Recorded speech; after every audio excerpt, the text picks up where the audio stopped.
For our next set of stories from the field, we're going to hear from Mayor Todd Strange from Montgomery, Alabama. So please welcome Todd Strange. Morning. You just don't know how glad I am to be here. I had a really great experience yesterday from Montgomery, Alabama. How many of you have been to Montgomery? Oh, good, great. How many of you would like to come to Montgomery? Thank you very much, absolutely. Your speaker before the mayor was talking about taxis and ride shares. I had my first Uber experience last night, and it worked, which now I can, on great authority, go before the city council in December and propose our Uber ordinance to join Huntsville, Alabama, as the only other city in the state of Alabama to have Uber. I am looking for a clicker. There it is, right there. Show you how high-tech I am. I want to see if this green button that says next will advance this thing. Well, we're making progress. Montgomery's march towards transparency. March might be a bit strong.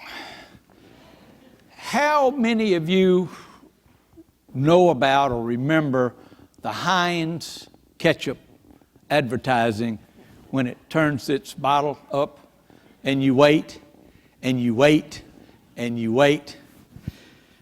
Well, we're more like a crawl. But I wanted to talk about that today because even though we are crawling and beginning to walk, and we will march, I'm going to share with you our journey as to why we get there. First, we have to talk about Montgomery, Alabama. Now, another reason I'm delighted to be here, some of you have been here, many of you have not, I would love to spend just 3 or 4 minutes whetting your appetite about Montgomery, Alabama, and kind of give you a different picture of maybe the southern stereotype where we don't have socks on and those kinds of things. We got tall towers. Montgomery, Alabama, capital of dreams. That's a mantra that we established about 6 years ago because there have been a lot of dreams. Anybody in here know what this street name is? Dexter Avenue. Now, Dexter's named for Andrew Dexter, who was one of the founders of Montgomery, but when I finish the next 60 seconds, I think you will agree this is the most historic city in social change in America. First telegraph sent to fire on Fort Sumter that started the war of Northern aggression or the Civil War or whatever we call it today started right in Montgomery, Alabama, about 180 feet from where my office is. So we're first in Civil War. The next is first in technology, civil engineering. Can you imagine in 1886, I think it was, Montgomery, Alabama had the first electric streetcar in the entire United States of America, running the Lightning route, 1886. Anybody know what that is? That's the 1910 model of the Wright Flyer, Wilbur and Orville Wright. Yes, in Montgomery, Alabama, on Commerce Street at the corner of Commerce and Dexter, Wilbur was walking along, minding his own business, and ran into the president of the Chamber of Commerce, and the rest is history. Because the first flying school in all of flight was in Montgomery, Alabama. The first night flight in the history of flight was in Montgomery, Alabama, and they were eminently successful. They trained 4 pilots. Nobody got killed. They bankrupted in 6 weeks. But today, a sprawling, multi-billion-dollar Maxwell Air Force Base is right there. Let's fast forward to 1955. This is the bus that Rosa Parks did not stand up and give her seat up. That really was the forerunner of what happened in 1965 with the Selma to Montgomery March, if you've seen the movie Selma. We just earlier in March of this year celebrated the 50th anniversary of that had hundreds of thousands of people. We will celebrate in December the 60th anniversary of the bus boycott. Modern Day Times has us, and hang on to your seat, USA Today last year had a reader's choice. Montgomery, Alabama, little old Montgomery, Alabama, was the best historic city in all of the United States of America. Now, not the most. Most just means you're old. Best means best historic city. I'm sorry to tell you, we beat out Washington. We beat out New York. We beat out Boston. Matter of fact, the number 2 was Annapolis, Maryland. That was last year. This year, we came back with best destination for history buffs. We weren't 1, we were number 2. Gettysburg was 1. Montgomery, Alabama was 2. Number 2, best destinations, nationally recognized quality of life. We're in the top 6 for the best cities for first-time home buyers, best value cities, best places for black-owned businesses. I share this with you to establish the fact that Montgomery, Alabama has been a leader in so many things. Biscuits baseball. Anybody ever heard of the Montgomery Biscuits? Yeah, all right. Biscuits baseball. This is one of the best 3 baseball stadiums in the entire United States. Camden Yard, Riverwalk Stadium. This organization is the best minor league organization in all of baseball.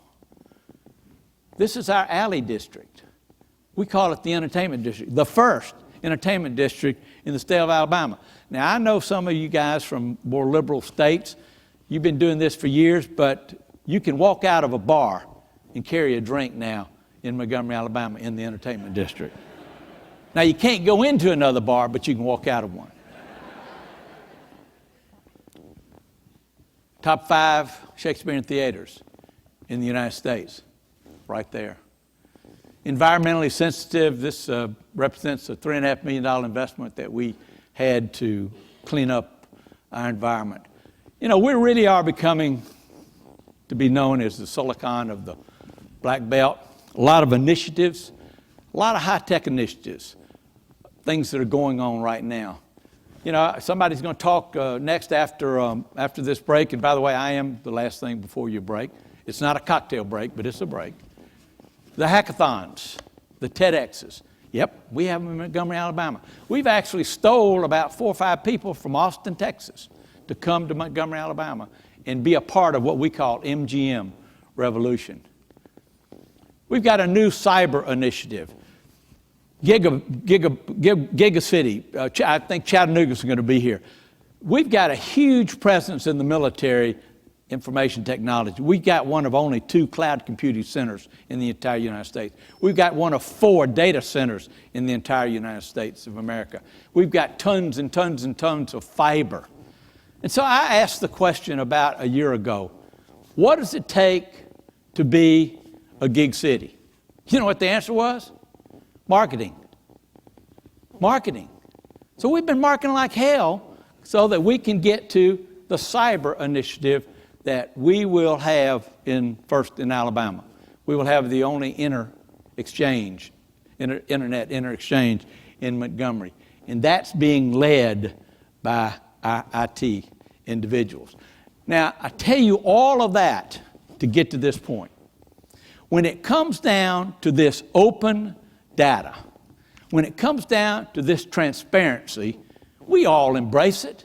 We all say, sure, we're going to give anything that the media wants. We're going to answer any citizen question.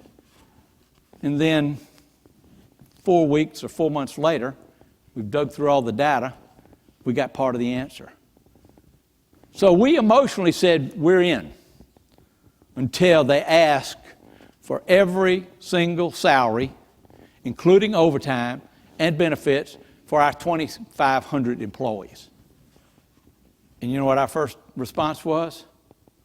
Well, that's private information. How is the public entitled to know what? Now, they know me. I'm an elected official. But our people down there. Well, the answer is, it's open data. It's citizens' right to know that. And so that led us on our march. So we pulled together the gray hairs around, which we call the cabinet, and we started saying, we got to get there, we got to get there, we got to get there. We didn't have a clue how to get there. I got a book given to me, Citizenville. I think his name's Gavin Newsom. That was the roadmap. We gave it to our cabinet. They still didn't get it. So there were two young people, millennials as you call them, Griffin Waller and Kim Moon, who are at this conference. And we have another from Montgomery that are joining them. We gave it to them and said, do us a white paper. Come back to the cabinet and tell us how we're going to get there. And they did. And kicking and screaming, we are taking the Heinz 57 approach to getting there. Now, we've got a contract with Socrata. We are doing the things.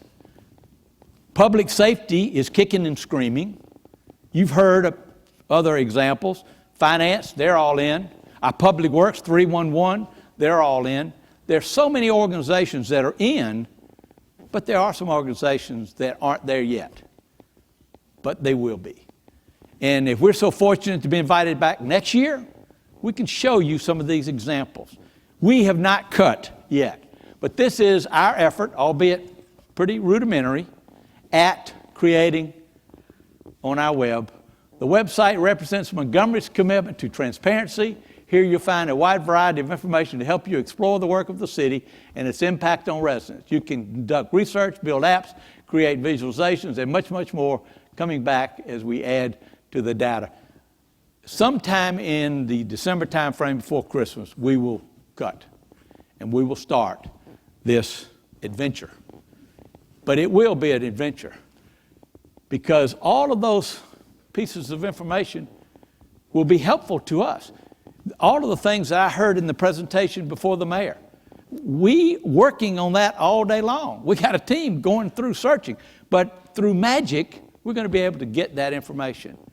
And we will be more responsive to our citizens along the way. Y'all seen this? Dr. No. Do you know why people say no? They say no because they're fear of failure. We won't fail because we've got expertise right here that's represented at this conference that will take us to success. And as I close, let me just say this. I don't know that I can put a definition on success. But in 6 months, 8 months, certainly a year, we will know what success looks like. Because you can't define it, but you'll know it when we see it.